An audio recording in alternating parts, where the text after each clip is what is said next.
Et bonjour, bienvenue pour ce nouveau tuto Patreon. J'espère que vous allez bien, que vous avez passé une bonne journée. Alors moi du coup aujourd'hui j'ai taffé un petit peu sur le tuto, j'ai fini ma première figurine test, donc on va pouvoir faire ensemble cette petite vidéo pour peindre rapidement de la figue. Là pour le coup c'est un tuto très rapide, je veux dire de peinture rapide surtout.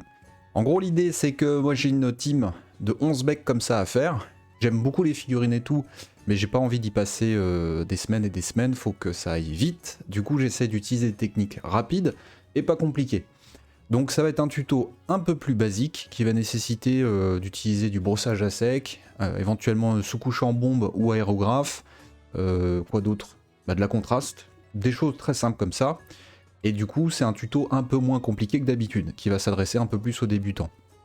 Si néanmoins vous voulez améliorer le résultat, rien ne vous empêche de prendre des techniques comme du glacis ou je ne sais quoi d'autre pour essayer d'améliorer un petit peu le rendu, puis qu'il soit un petit peu plus joli. Mais nous, on va s'arrêter assez rapidement parce que l'objectif, c'est d'aller vite, c'est d'être efficace. Donc c'est parti. Alors, j'ai pré-sous-couché une figurine en rouge sombre. Alors pour vous dire, la figue elle est en plastique rouge à la base, donc il y a peut-être des morceaux de plastique rouge un peu plus vifs par-ci par-là, peut-être là-dessus, etc. Bon, la sous-couche est pas parfaite, mais c'est pas très important pour la suite des événements. Je l'ai sous-couché en rouge parce que c'est pour lui donner un petit côté un peu plus chaleureux et pour que ce soit pas trop sombre comme du noir, où parfois c'est un peu difficile de couvrir, etc. Ça me permet de gagner un petit peu du temps. Du coup, bon bah, si vous n'avez pas de sous-couche vraiment rouge, vous pouvez remplacer ça par un marron, ça peut être un... Ouais, plutôt des teintes marron, rouge, du moment que c'est plutôt un truc chaleureux, c'est le principal. Il n'y a pas d'obligation d'utiliser cette sous-couche là particulièrement, c'est juste parce que bah, j'ai un pot qui traîne et du coup, bah, autant s'en servir. Voilà. Donc, une fois qu'on a fait ça, on va commencer à passer soit avec notre bombe, une couleur un petit peu sableuse, soit à l'aérographe. Donc moi, je vais le faire à l'aérographe, mais ça se fait également tout à fait correctement à la bombe. Donc là j'utilise un pot de medium sand, donc vous voyez c'est vraiment une couleur sable, mais pas mal jaune, assez saturée, c'est-à-dire assez vive, hein, histoire de faire ressortir tous les détails, de mettre un petit peu en volume, et puis de pouvoir travailler par-dessus à la contraste. Donc je vais commencer par allumer mon compresseur, c'est parti. Donc, pendant que le compresseur s'allume, je vais avoir besoin, petite recette, n'est-ce pas? Donc évidemment, de medium sand, comme je l'ai dit. Je vais utiliser de la contraste, c'est du Agaros Dunes. Donc c'est un contraste un petit peu pareil, sablonneux, sépia, marron, un peu de jaune dedans, un peu ocre. J'aime bien ce genre de teinte. On utilisera ensuite du beige pour éclaircir. Et à la fin, au plus fort de la lumière, on utilisera du pastel yellow. Voilà, donc ce sont les 4 pots de peinture dont on va avoir besoin. Pastel yellow, beige, medium sand et notre fameuse contraste. Ensuite en pinceau, je vais utiliser très simplement mon pinceau habituel qui commence vraiment à faire la tronche, mais là pour le coup j'ai pas besoin d'avoir un pinceau de haute qualité parce que c'est de la peinture rapide. Donc du coup un Green Stuff World taille 1 tout simplement. Je vais avoir besoin d'un gros pinceau, alors s'il n'est pas en bon état, celui-là je ne l'ai même pas rincé, c'est terrible. Comme quoi, le pinceau pourri c'est bien quand on fait n'importe quoi comme moi. Du taille 2, ça ce sera pour placer la contraste, histoire qu'elle se balade un petit peu partout. Travailler la contraste, comme on essaie d'avoir un rendu propre, et bien ça peut être un peu chiant de travailler avec un pinceau trop fin. Voilà. Et ensuite, un pinceau de brossage à sec. Alors celui-là, c'est un pinceau taille 1, donc à peu près comme celui-là, que j'ai juste coupé, comme vous pouvez le voir. Alors il est un petit peu plus grand. Non, c'est un taille 0, mais comme c'est du Raphaël, on peut considérer qu'il est un petit peu plus grand que ça. Et je l'ai juste recoupé avec une paire de ciseaux, parce qu'il était vraiment dans un état déplorable. Donc ça me fait un pinceau de brossage à sec, mais un petit peu plus précis que des gros pinceaux qu'on peut utiliser d'habitude. Voilà, donc ça c'est les 3 pinceaux dont je vais me servir. Donc pendant que le compresseur, ah bah ça y est, il a terminé. Alors le mien il met beaucoup de temps à charger en air parce qu'il commence à être très vieux. Normalement si vous avez un compresseur en meilleure forme que le mien, ça devrait aller plus vite. Donc je commence avec mon aérographe, voilà mon aérographe, le fameux El Famoso. Alors c'est un, désolé c'est un petit peu flou, c'est un Evolution je crois, un très vieux que j'ai acheté il y a des années. Donc je vais commencer par remplir le godet à peine un tiers, hein, un petit peu moins, parce que simplement j'ai pas envie d'en gaspiller de trop. Alors je sais pas si je peux réorienter, voilà je vais le mettre comme ça. On va le mettre comme ça, vous verrez un petit peu mieux. Je vais hop, ajuster. Donc vous voyez, j'ai mis à l'intérieur, c'est juste de l'eau distillée. Vous voyez, j'en ai pas mis beaucoup. J'en ai même mis 3 fois trop parce que je vais faire qu'une seule figurine. Évidemment, la technique, elle marche très bien quand vous enchaînez. Hein. C'est-à-dire que pour vous dire, moi j'ai préparé derrière d'autres figurines hein, avec ce première couche. Donc le mieux, c'est si je fais toutes mes figues d'un coup avec ces couches-là. Après, pour le reste, on peut faire figue par figue. Mais quand vous avez des grands aplats comme ça, contraste, aéro et tout, le fait d'enchaîner les figurines, c'est quand même beaucoup plus intéressant, beaucoup plus optimal. Donc dedans, je vais mettre mon medium sand. Alors je vais mettre, je sais pas, 3-4 gouttes peut-être. Voilà, bon, c'est des bonnes gouttes. Hein. C'est des bonnes gouttes. J'ai mis en dessous un support un peu pourri, parce que je sais que je vais en mettre partout avec mon aérographe. Donc je mélange bien mon godet, un petit peu flou, mais voilà. Donc vous voyez, c'est une peinture qui est quand même assez liquide. Elle reste un petit peu sur le bord, mais elle se barre quand même assez rapidement. C'est pas une science exacte. L'objectif, c'est que ce soit relativement couvrant, mais en même temps, pas trop épais, parce que sinon, ça risque de boucher votre aéro. C'est ça l'idée. Donc une fois que j'ai préparé mon mélange, là, je vais essayer de faire vraiment le plus simple possible, parce que on imagine aussi qu'il y en a certains parmi vous qui n'ont pas d'aérographe qui vont faire ça à la bombe, donc je vais pas utiliser une technique ou viser particulièrement, je vais essayer de faire le plus simple possible.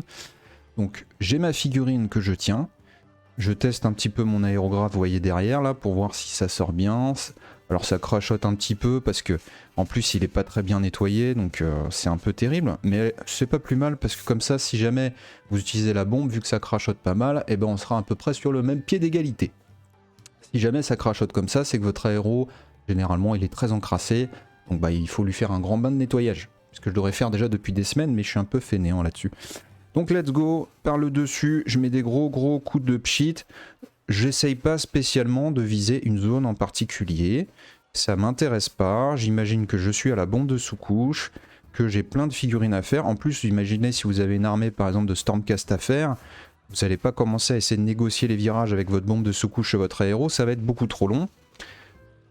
Donc je passe mes gros coups de pinceau, ça brille un petit peu, ça veut dire que ça commence à être à la limite de trop chargé en peinture, surtout en mélange.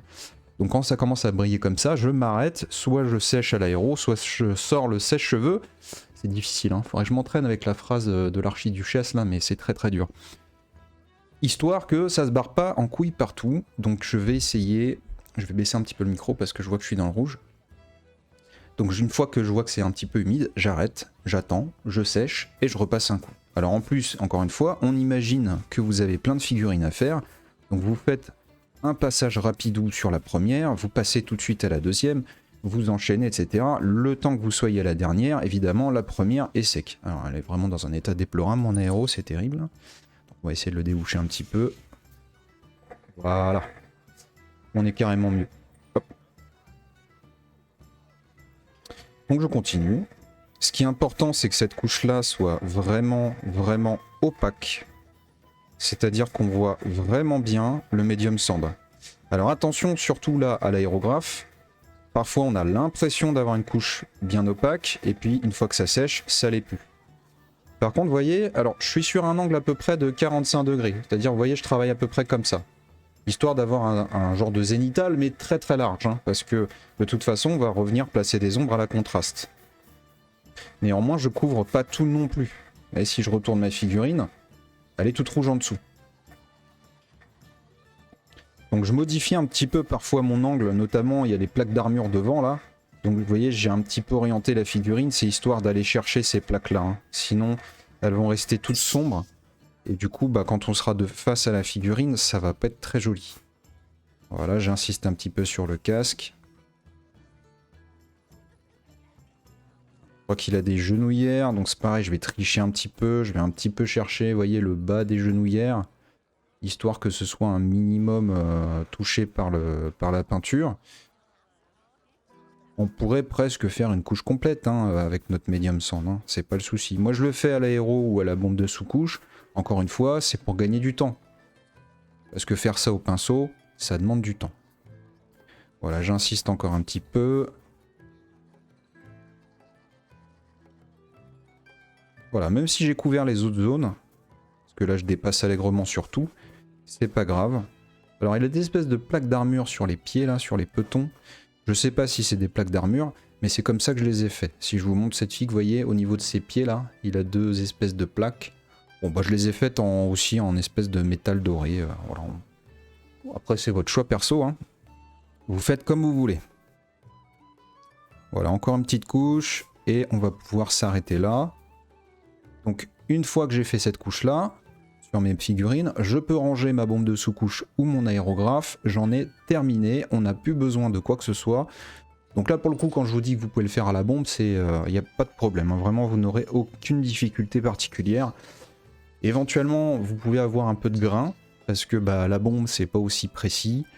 Bon, il faut pas forcément s'affoler de ça, dans le sens où ça peut aussi faire de la texture sur votre figurine, on peut s'en servir.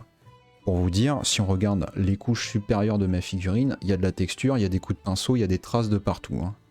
C'est clairement pas une couche propre. On n'est pas là pour faire un dégradé de qualité supérieure, on est là pour abattre du boulot, pour aller vite. Je vais couper le compresseur, voilà, on est quand même mieux là. Ok, une fois que j'ai fait ça, alors moi encore une fois pour gagner du temps, je vais mettre un petit coup de sèche-cheveux, comme ça on va pouvoir attaquer la suite.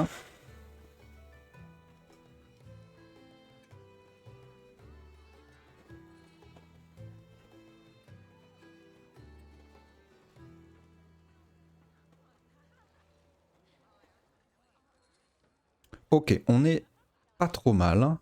On a une figurine qui est pas trop mal. Je vais pouvoir retirer mon support de type dégueulasse et laisser le plus propre. Voilà, ça pour l'instant, histoire de ne pas perdre de temps, je vais juste le laisser sécher tranquillement.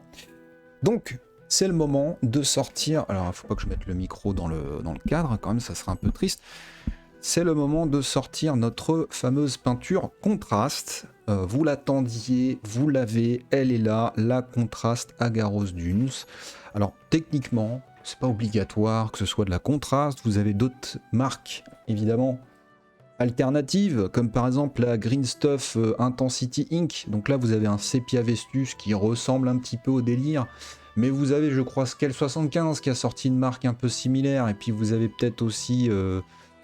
bon, je sais pas, vous y avez Army Painter, mais Army Painter, c'est pas la folie non plus. Il y a des petits problèmes de miscibilité de peinture et tout. Enfin bref. Après, vous testez, vous utilisez ce que vous préférez, comme d'habitude. L'idée, c'est de comprendre le fonctionnement de la technique, pas forcément de la reproduire à la lettre, mais après, vous faites comme vous voulez. Donc, pour le coup, je n'utilise pas ma palette, je n'en ai absolument pas besoin. Petite astuce. Il y a des accidents parfois, si vous avez des enfants, vous avez des chats, etc. qui se baladent dans la maison, vous pouvez mettre un petit morceau de pâte à fixe sur votre pot quand vous le posez, histoire de pas avoir d'accident. Sinon vous avez des gens qui vous vendent des supports que vous pouvez imprimer en 3D pour mettre vos pots dedans, pour faire en sorte qu'ils ne tombent pas. Ça peut être plutôt pratique. Donc voilà, notre Agaros Dunes. Alors évidemment, quand vous l'utilisez avant, vous le secouez bien. J'aime ce bruit. Je sais pas si vous l'entendez, normalement non, mais en tout cas moi j'aime bien. Il y a un côté un peu sensuel.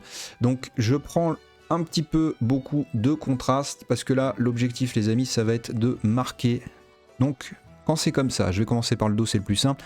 Je commence par la partie haute de ma figurine et je vais pousser vers le bas parce que avec la gravité, votre peinture contraste etc. naturellement va toujours avoir tendance à descendre un petit peu sur la figurine. Et donc, si vous commencez par le bas de votre figue et que vous remontez, il y a des chances que la peinture finisse par s'accumuler en bas et que ça fasse un effet piscine, c'est-à-dire que vous avez une grosse mare de contraste à la base de votre figurine.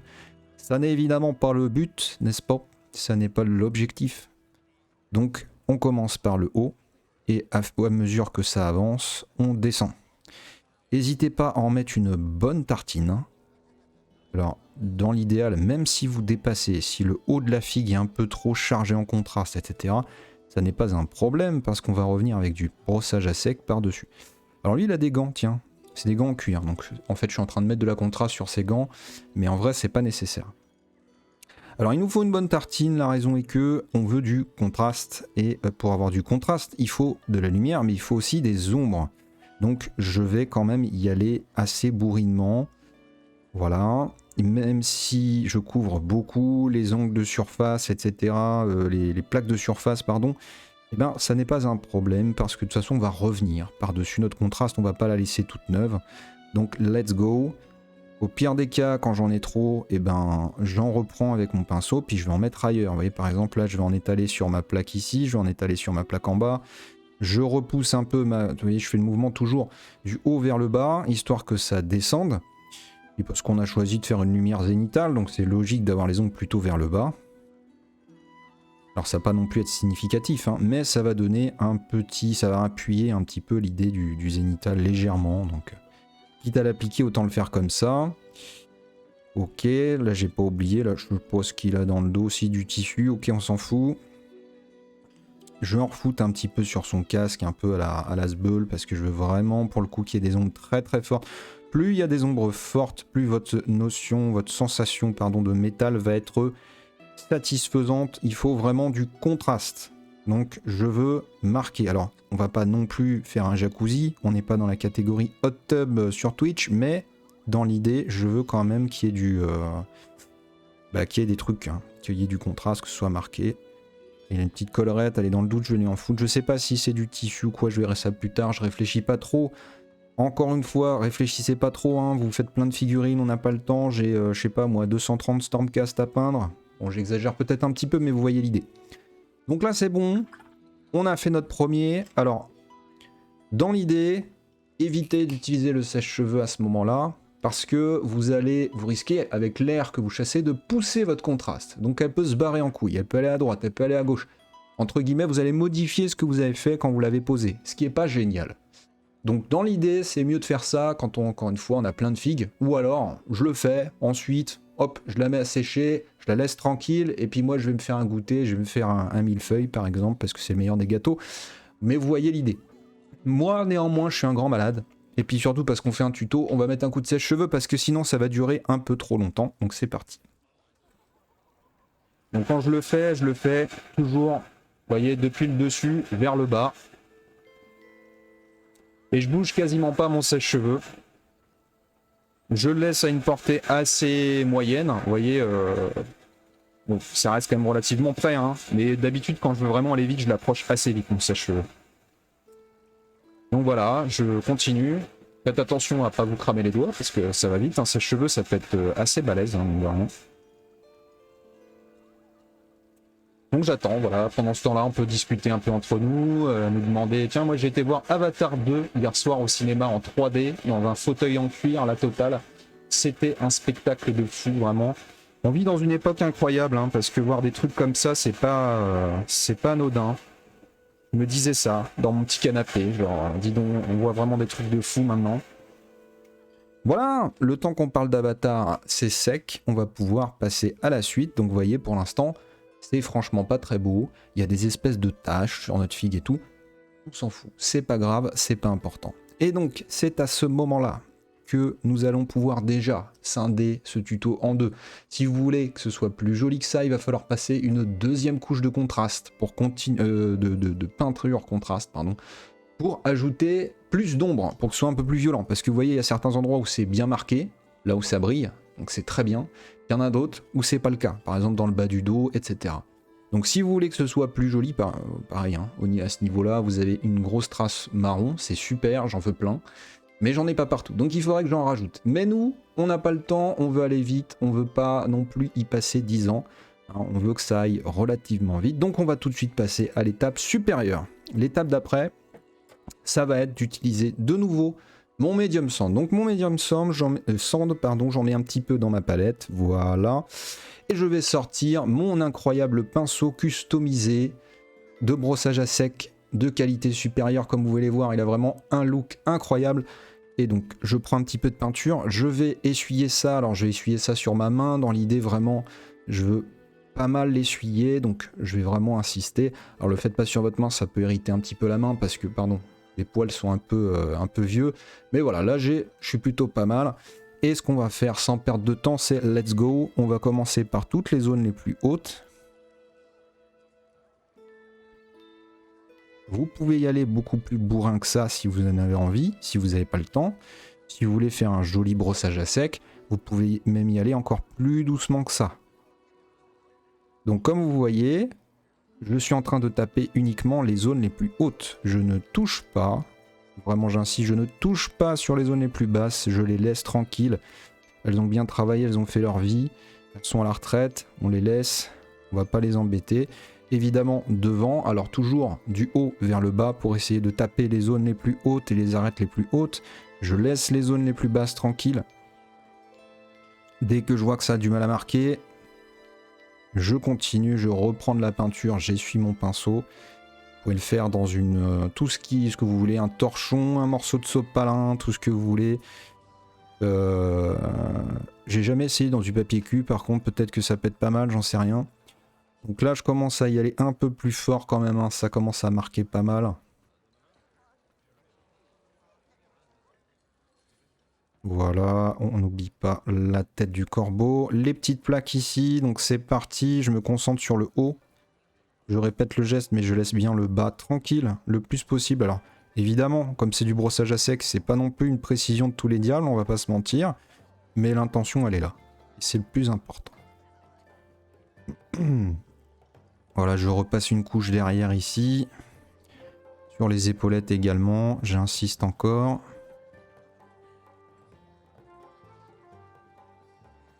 Je viens taper un peu le bord là, de mes épaulettes en bas, histoire de faire le lining.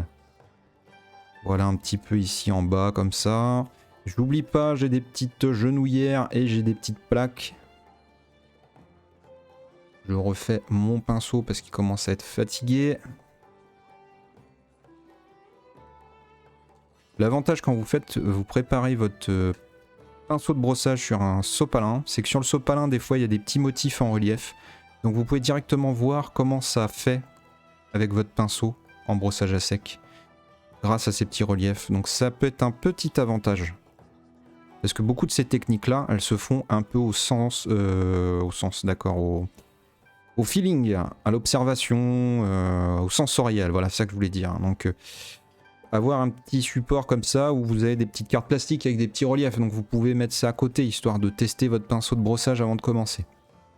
Ok, j'ai fini l'étape numéro 2, vous voyez, incroyable, ça commence à être de toute beauté, on n'a jamais vu un non métallique métal, non évidemment c'est pas encore fini. Hein. Donc ensuite, deuxième couleur, parce qu'on avait dit qu'on en avait plus, il s'agit du beige, le beige, donc vous voyez, par rapport à celle d'avant, ça commence à être pas mal plus clair. On n'est pas non plus sur un truc complètement fou, mais ça commence à être pas mal plus clair.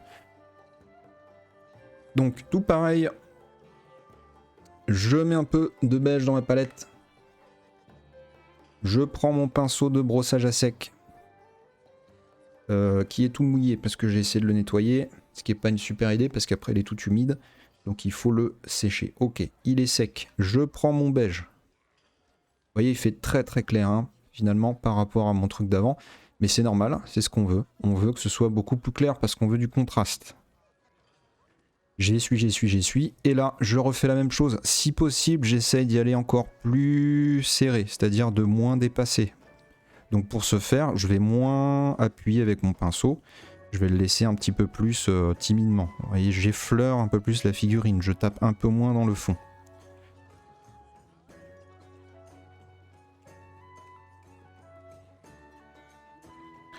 Pour les parties hautes, j'y vais un petit peu plus fort. Voilà. J'insiste vraiment pas mal hein, sur les zones hautes de mes épaulettes. Ok. Devant, ce sera peut-être un petit peu plus parlant parce qu'il y a un peu plus de relief. Donc c'est la même chose. Je tape toujours depuis le haut vers le bas. Je vais m'arrêter un petit peu plus rapidement.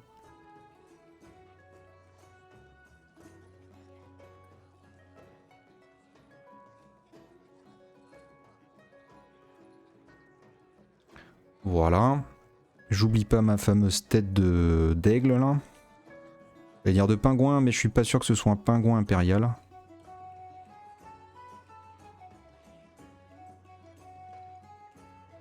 Voilà. Ici, j'oublie pas, j'ai des petites zones, vous voyez, par-ci par-là, les petits pipics là, les petits trucs genre points américains là, j'essaie de pas oublier ça. Mes petites plaques d'armure. Alors mes petites plaques d'armure, je vais y aller plus doucement, vous voyez, je mets des petits traits. Je tape surtout sur la plaque du haut, mais je la laisse un peu tranquille. Mes genouillères, je peux mettre un petit coup uniquement sur la zone la plus haute. Ma petite plaque d'armure, je vais rester en plein centre.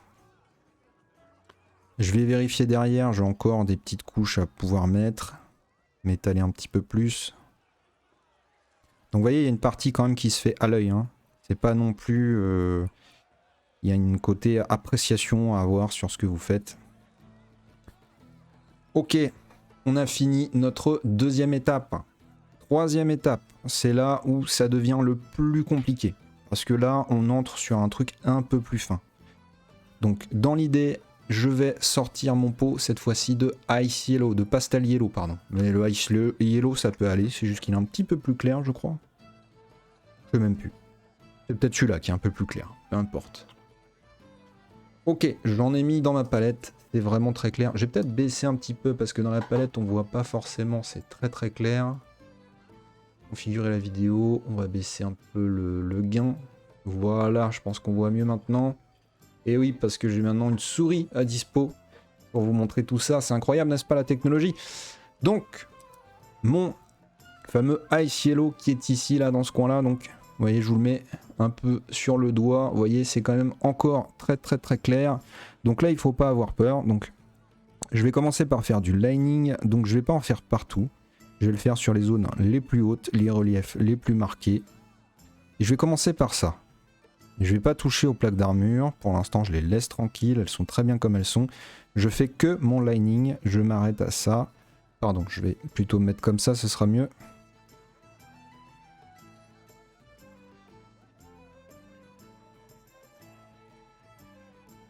Voilà, c'est pareil, il y a son espèce de bordure de casque. Alors moi je m'embête pas, hein, le schéma est probablement un peu plus compliqué, le schéma de Games Workshop.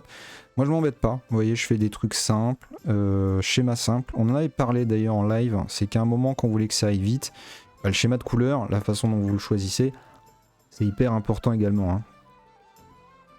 Donc je ne dilue pas spécialement la peinture, par contre je fais en sorte que mon pinceau lui soit toujours bien humide.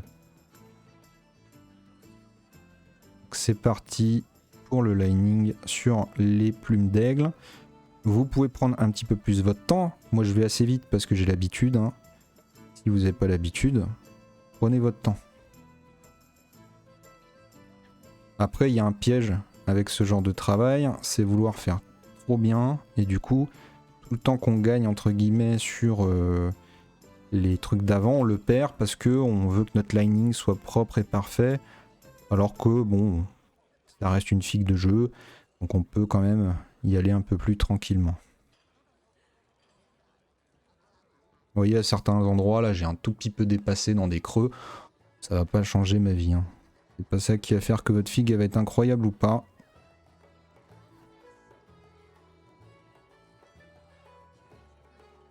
Voilà, je reprends quelques zones de lumière.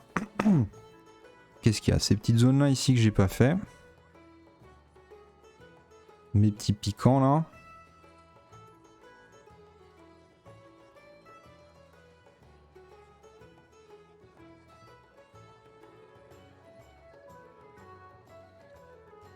Ok.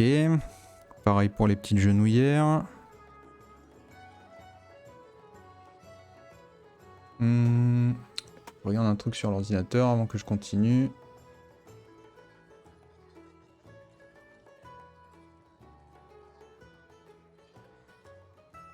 On va quitter ça.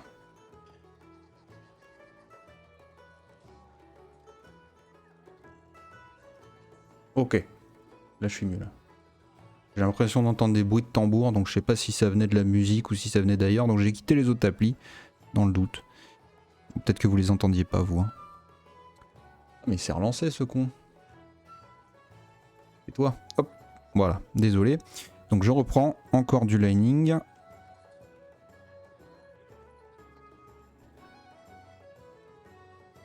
Vous voyez, je nettoie régulièrement mon pinceau, c'est parce que dès que je sens que la peinture descend pas très bien, que ça, j'ai besoin d'insister un petit peu ou quoi, faut vraiment que ça coule de source, que ce soit le plus rapide possible. Pardon, j'ai un peu loupé cette zone. Il faut vraiment, vous voyez, à peine je touche, à peine je frôle, que ça marque. C'est vraiment ça que je veux. Dès que je sens que faut que j'insiste un petit peu pour que ça descende ou quoi, je nettoie mon pinceau, je reprends. Je refais mon pinceau, je rémodifie et je reprends de la peinture. C'est hyper important de se faciliter la vie. Alors, quelques linings un petit peu en plus. Voilà, ils sont un peu plus optionnels, mais quand vous voulez avoir un truc un peu plus joli, c'est important de le faire pour que ça ressorte bien. Voilà, un petit lining par ici, un petit lining par là. Ici, ma tête de mort, qu'elle ressorte bien. Mes petits pipics là. C'est genre les petits pipis qu'on oublie un peu. Alors on peut les faire en argenté. Encore une fois, si vous voulez changer, vous changez, vous faites ce que vous voulez. Il n'y a pas de règle. Moi je l'ai fait en doré parce que j'ai pas envie de perdre beaucoup de temps sur ces figues. Donc j'essaie de faire le schéma le plus simple possible. Mais vous pouvez après évidemment changer comme vous le souhaitez. Voilà. Encore des petits linings supplémentaires qui sont très importants qu'on n'a pas fait. Donc ici là, le haut du volume. Alors j'essaie de pas trop bouger pour que vous puissiez voir. Voilà, c'est ça l'idée. Je suis un petit peu dépassé encore une fois, c'est pas très grave. Voilà ici, un peu plus par là. Un peu plus ici. Là, il y a une espèce de limite là, à cet endroit-là. Il y a une autre limite là. Voilà, je pense que dans l'ensemble, on a fait à peu près tous les linings. On a pas tout fait, hein. Ah non, j'ai oublié celui-là. On n'a pas tout fait, vous voyez, je me suis concentré sur les zones les plus hautes, mais dans l'idée, c'est ça. Voilà, donc déjà, ça commence à être sympa, ça commence à ressembler à quelque chose. Alors évidemment, ce qui est un peu compliqué, c'est que comme tout est fait en sépia, c'est difficile de le lire. Je vous remets la figue à côté, donc notre doré métallique sera plus joli sur celui-là, parce que sur celui-là, bon, c'est comme je vous ai dit, la première tentative, c'est toujours un peu compliqué, donc il faut se mettre un petit peu moins la pression en se disant, ok, la première figue, c'est une figue test, je la reprendrai s'il y a besoin, c'est pas grave. Bon, pour le coup, j'ai été jusqu'au bout parce qu'encore une fois, j'ai pas envie d'y passer 10 ans. Mais voilà ce à quoi c'est censé ressembler. Une fois que j'ai fait ça, et c'est là que ça commence à devenir un petit peu plus technique. Si vous n'êtes pas à l'aise avec la transparence, etc., ça vous fait peur, vous pouvez très bien vous arrêter là. La figue, elle est lisible, ça donne déjà un côté un peu brillant, etc., donc ça suffit. Mais si vous voulez aller un tout petit peu plus loin, je vais commencer par reprendre mon beige, pardon, c'est du beige. Donc j'ai de la peinture, elle est relativement transparente. Voyez ? Et ce que je vais faire, c'est que je vais réappliquer mes lumières. Donc je vais juste faire des petites taches comme ci, comme ça, par-ci, par-là. Dès que j'ai commencé à poser un petit peu de peinture, vous voyez, j'ai essuyé mon pinceau et je vais pousser tout doucement mon pigment. Je vais faire ça pour toutes les zones. Alors je vais essayer de le faire un peu plus rapidement, mais dans l'idée c'est ça. Donc parfois, aussi, vous voyez là, je fais du balayage. J'ai pas posé de peinture. Ici, je peux faire des petits points. Il n'y a pas de bonne ou de mauvaise raison, il n'y a que des rencontres, comme dirait un certain personnage d'Astérix. C'est un peu ça l'idée. Donc vous voyez, mon dégradé n'est pas parfait. Par contre, j'ajoute du contraste, et ça c'est important. Je fais pareil sur le dessus. Un peu sur le côté ici.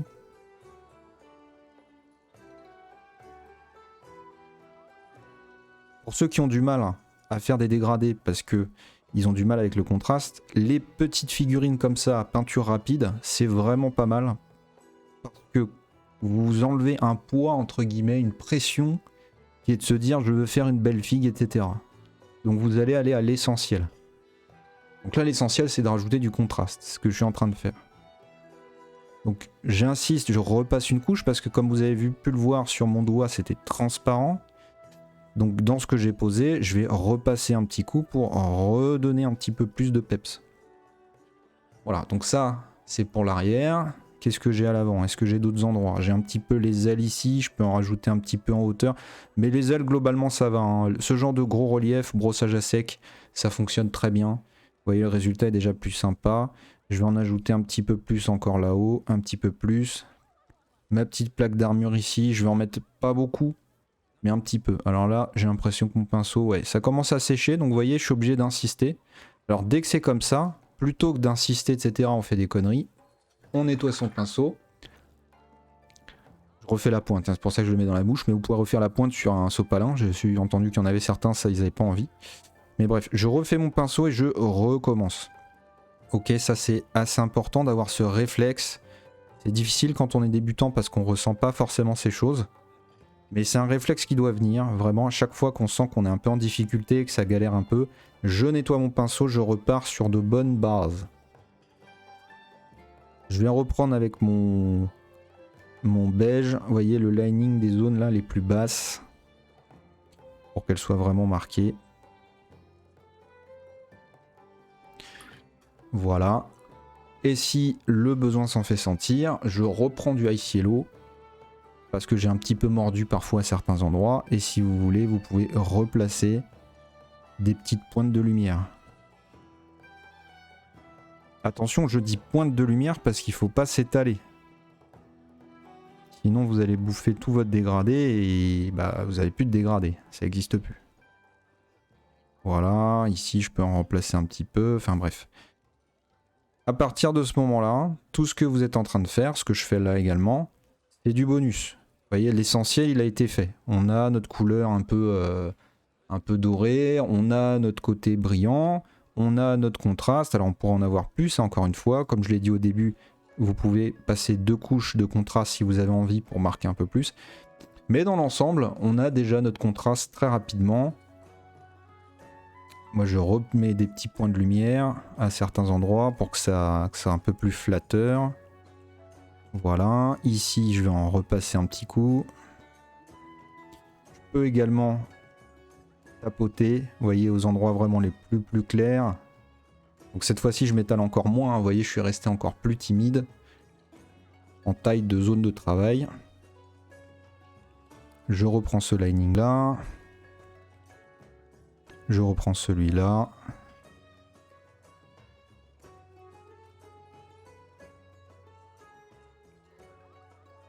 Et voilà, on a notre non métallique métal. Si c'est un peu satiné, si ça brille un petit peu, notamment ici, vous voyez, ça brille un petit peu dans les creux, ce qui est normal, hein, parce que toutes les peintures au lavis ont tendance à lisser la texture de la figurine, donc ça la fait briller. Un petit coup de vernis mat par-dessus et on n'en parle plus. Et donc, bah moi là, il me reste plus qu'à, comme toute l'autre figurine, à compléter le schéma de couleur pour que ce soit terminé. Mais vous voyez, on a bien notre côté. Alors celle-là, encore une fois, un petit peu moins. On a des éclats et tout, mais notamment sur les épaulettes, c'est pas encore super. Mais sur le terrain, ça fonctionne largement. C'est très sympa, c'est assez flatteur. Il y a des belles couleurs, il y a des beaux trucs. Et ça va très vite. Donc, on a terminé. J'espère que ça vous plaît, j'espère que ce genre de technique un peu plus pour de la peinture de jeux, d'armes, etc. vous parle aussi. N'hésitez pas d'ailleurs à me dire, hein, je vous le dis régulièrement, bon, c'est pas encore rentré dans les usages, mais c'est important, si vous avez besoin d'un tuto en particulier, plutôt exposition, plutôt peinture de jeu, plutôt peinture rapide, et ben, il ne faut pas hésiter à me le dire, parce que ben, moi je continue en fonction de mes pérégrinations, mais vous avez peut-être besoin de quelque chose en particulier, quelque chose qui vous bloque. Et bah profitez-en, parce que comme vous êtes les patrons, bah c'est à vous de décider normalement. Voilà, donc moi je vous fais plein de bisous. Cette vidéo sort donc aujourd'hui dimanche, je l'ai tournée. On se donne rendez-vous si vous êtes là pour le stream à lundi soir, demain soir 20h30 pour de la peinture à la main gauche. Je sais vraiment pas comment ça va se passer, mais ça devrait être rigolo. Voilà, donc si vous êtes dans le coin, je serai sur Twitch. Encore plein de bisous, ciao et à la prochaine pour de nouvelles aventures.